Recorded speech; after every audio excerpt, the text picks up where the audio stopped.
Welcome back in, Scott Beeson, Yellowhammer Radio. On the show today, we've got Jeff Roberts with us. He's the founder of Jeff Roberts and Associates. Wow. It's easy for you to say. Yeah, well, apparently not. Founder of Jeff Roberts and Associates, a private wealth advisory practice of Ameriprise Financial Services, Inc. Jeff Roberts and Associates is comprised of 7 knowledgeable financial professionals who can help simplify your complex wealth management needs and provide the superior level of experience, wisdom, and service you deserve. They deliver personal, one-to-one attention to help you grow and preserve your wealth, transfer it to those you care about, or use it to more fully achieve your dreams. Today, Jeff, brother, let me get you on the phone right here as soon as I mash the button. Hey, buddy. Hello, gentlemen. How are you? Fantastic. How are you guys? We're doing good. Jeff, for the last couple of weeks, we've been discussing retirement planning, and I'm telling you, the things that you said made so much to me about, because I've always thought retirement planning was just, okay, just save as much as I can and just ride it out. And you've pointed out that it's not quite so simple. But there have been many lessons, 2 big ones. You should begin planning as early as possible, and retirement planning continues throughout retirement. And that's something I had not thought about. But today, we're just going to talk about how crucial those points are. Is that right? You got it, brother. The key to, as you just described, just making sure people understand the accumulation phase of retirement, which happens before retirement, and then the distribution phase that happens once you are retired. And as you just eloquently put, there are 2 completely separate components to retirement planning. Right, and we talked about those 2 segments of retirement planning, and we've covered a lot of ground, and I hope people go and listen to the podcast. It's up at yellowhammernews.com so you can get these things, because I know a lot of people have asked me, hey, look, I didn't, I listened to you and Jeff Roberts, but, I'm in and out of the car. How can I find out more about it? So just folks remember, it's over at yellowhammernews.com. But what more do we need to know than the things we've talked about the last couple of weeks? Good question.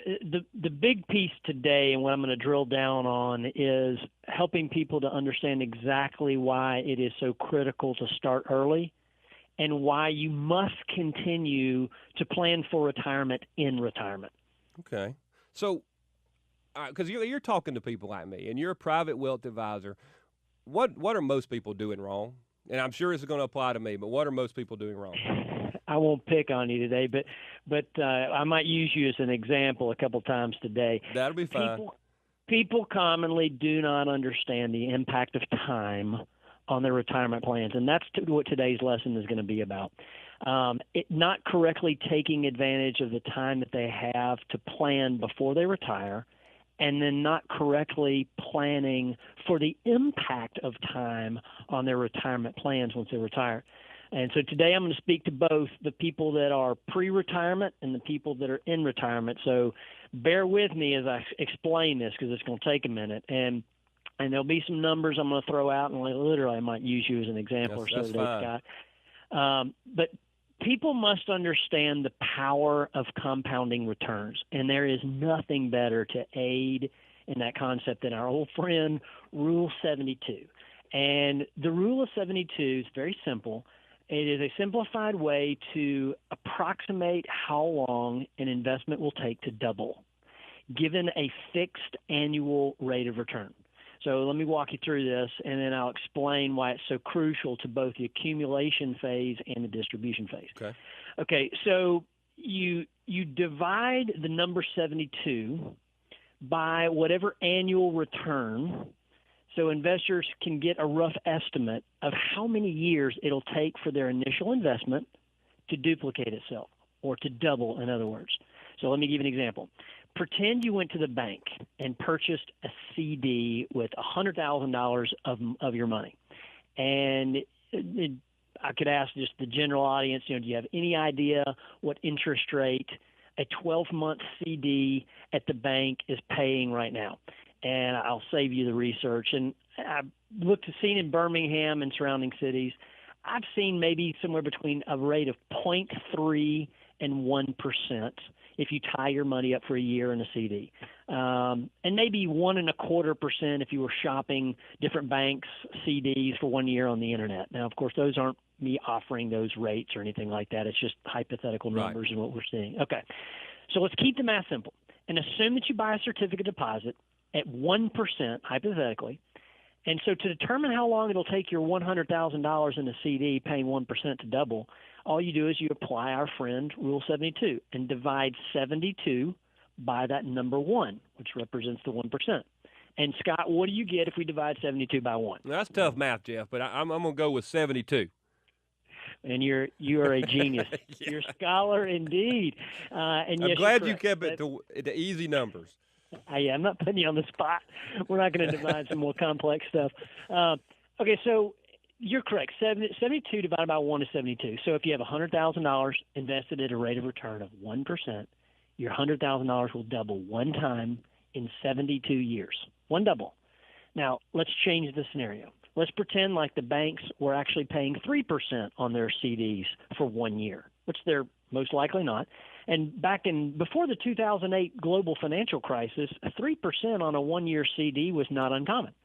So if you put your money of $100,000 and it was earning 3%, we divide 72 by 3. And this time, Scott, what do you get? 72 divided by 3. I'm going to go with 24 since I have a calculator with me. You're spot on. Correct again. If you have $100,000 invested at 3%, it'll double one time in 24 years, approximately 24 years, and give you $200,000. Yeah, but Jeff, I mean, if you're 40 years old, you're only going to have 24 years until you retire. So you better get more than that. You want your money to double. Exactly. And here lies the problem. Now follow me on this as I walk through it. Most Americans fail to get the last double of their money that they need to retire with financial independence and confidence throughout their life. In fact, based on my personal experience working in the last 24 years in financial planning, I would say that most Americans fail to get the last 2 doubles of their nest egg that they need to retire comfortably throughout their life. And the last doubles of your money count the most. And let's play again with the numbers. So I asked kind of like a rhetorical question to our listening audience. And for illustration purposes, pretend like you didn't have any Social Security, and on the rare occasion there was a company pension plan. Let's remove pensions and Social Security from this discussion. And just ask yourself this. If you're 60 years old, can you retire today with $250,000 total in retirement savings and live comfortably throughout your life expectancy? And most people would say, yeah, probably not. All right, well, then double that. Let's get one more double and go from 250 to 500,000. Can you retire with $500,000 total in retirement savings and live a long life in retirement and be comfortable? Well, maybe not. Well, let's double that. Can you retire with $1 million in total retirement savings? Now, many people will say, well, yeah, I can do that with $1 million. But remember, let's go back to our discussion last week. Most people should, if we're getting a lump sum like $1 million, you should only carve off safely off your nest egg at most a 4% annual distribution. Right, I remember that. And remember, in low interest rate environments like we're in right now, that number really should maybe be a maximum of 3% or slightly less. So if you have $1 million, because we've doubled our money and got to $1 million enough times, that's only $30,000 a year, or $40,000 a year if you're stretching it. So then we have to double, say, to $2 million to try and get $60,000 or $80,000 a year in income when we're retired. My point is that most of us are going to need a substantial amount of money built up. And if we're going to have a shot at maintaining our pre-retirement lifestyle, and to get there, people need to save a bunch, and they need to have plenty of doubles. So the ability to double our savings over and over is crucial, but how do people miss this? I mean, I understand it, but how do people miss it?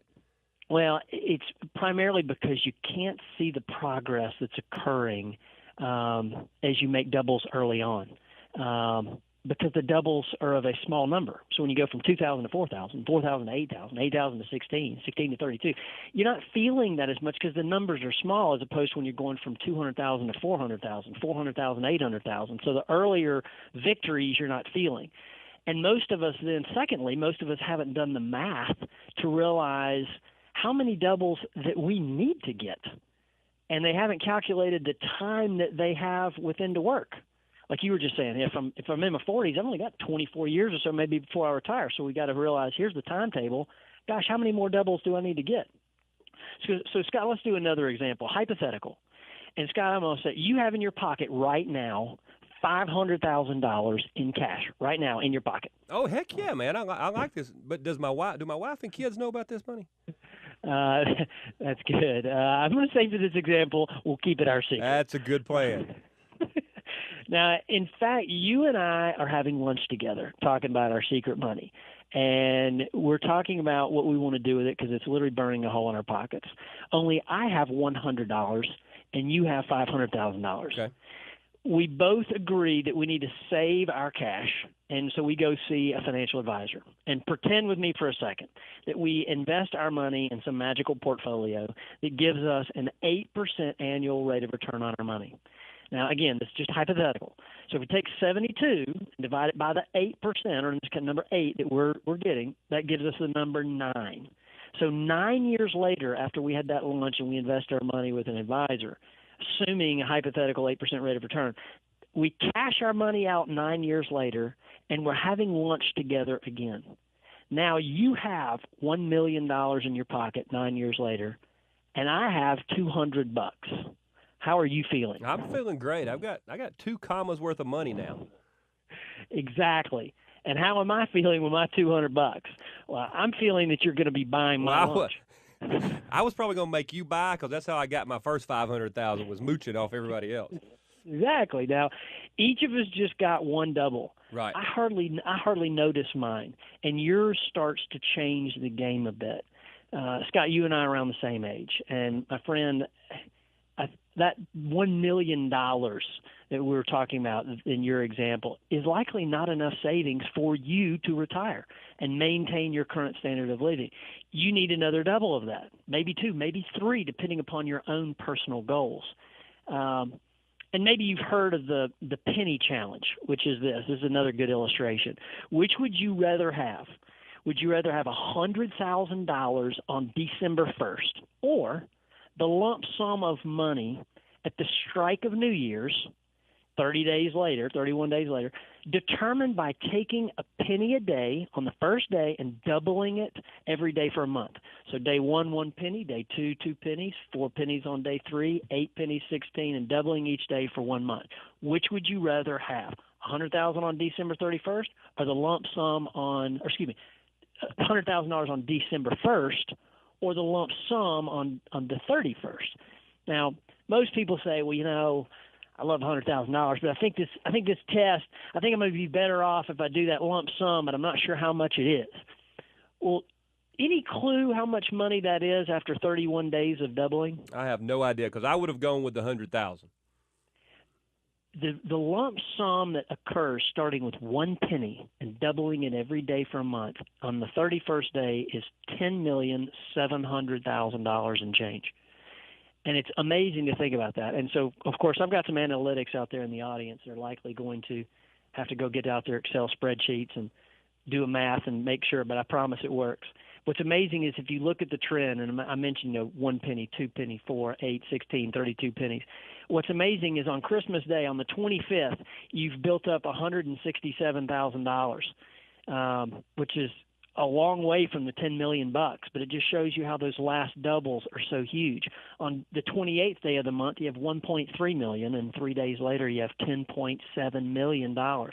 Those last doubles are huge. And again, most Americans fail to get the last double or 2 that they need before they retire. Well, this makes sense. So that's why you said earlier that people commonly do not understand the impact of time on their retirement plans, because I would not have guessed what you just told me, even though it makes sense. Well, let's just keep it simple for a moment. For folks that are working towards retirement, you are on a clock, and it's just like a shot clock in basketball or a play clock in the college football games. You have a limited amount of time, and if you want to win, you better put a lot of points on the board, or in this case, build a nest egg large enough that you can retire. So let's say you're going to work until you're 65 years of age. If you're 35 today, that means you got 30 years if you make all the right decisions. If you're 45 years of age, well, now you got 20 years to make all the right decisions. And if you're 55 years of age, you're retiring at 65, obviously you only have 10 years to get whatever doubles are going to be necessary before you retire. And, many people, they're not starting soon enough and making the right decisions. And keep in mind, when you're at 55 and you only have 10 years left to build your nest egg and to double it, that's at a time when most people are dialing back the risk in their portfolio as opposed to taking more risk in their portfolio. This all makes perfect sense. I'm in the accumulation phase, and I know we're going to talk about this as we move forward, Jeff, and these are things that people are asking about. Do you have any last thoughts before we go to our break? No, I do. Just basically this. When in doubt, go to jeffrobertsonassociates.com. On our main page, we have a 3-minute confident retirement check. It helps you to figure out how confident you are towards your own future and compare that to other people's. And if we can help in any way, dial us at 313-9150 for a complimentary consultation. Absolutely, folks. That's Jeff Roberts at Jeff Roberts and Associates. I've learned so much in the last couple of weeks about retirement, and Jeff's one of those guys that you can trust. Go and have a consultation with him. You'll be glad you visit him, because you got to have some expertise in this. It's not just something where you just save up some money in a mason jar and hope it lasts long enough. Y'all go see Jeff Roberts. Appreciate it, brother. Thank you, bro. See you. Take care. Scott Beeson, Yellowhammer Radio. We'll be right back. This is Yellowhammer Radio.